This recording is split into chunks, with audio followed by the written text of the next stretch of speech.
So what does obedience look like in the everyday parts of life? Forgiveness when your flesh wants to hold a grudge. It looks like turning away from temptation when no one is watching, or being careful with what you allow into your heart. In James 1 verse 22, it says, "Be doers of the word, and not hearers only, deceiving yourselves." You can listen to truth, agree with truth, and still miss the blessing of truth because you never act on it. God is calling you to more than knowledge. He is calling you to obedience. This is also where anxiety is confronted. God invites you to bring your fears to Him. In Philippians 4, verse 6, it says, "Be anxious for nothing." Obedience here is choosing prayer and thanksgiving when worry tries to take over, and trusting God to carry what you cannot carry.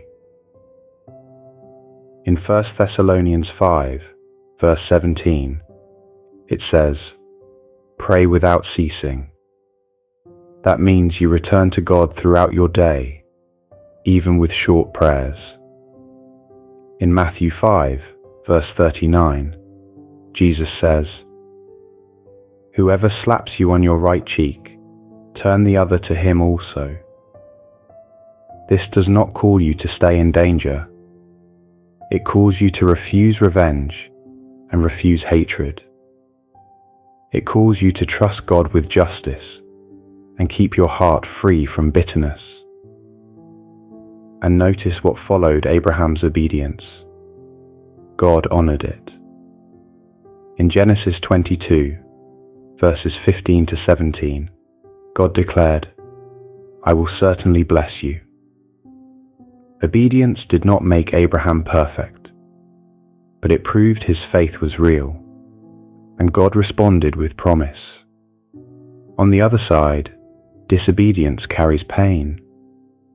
When you ignore God's word and choose your own way, you are stepping onto a road that can lead to regret. In Proverbs 14 verse 12 it says, "There is a way that seems right to a man, but its end is the way of death." What feels right in the moment is not always right in the long run. This is why God calls you to trust Him more than your feelings. In Proverbs 3, verses 5 to 6, it says, "Trust in the Lord with all your heart,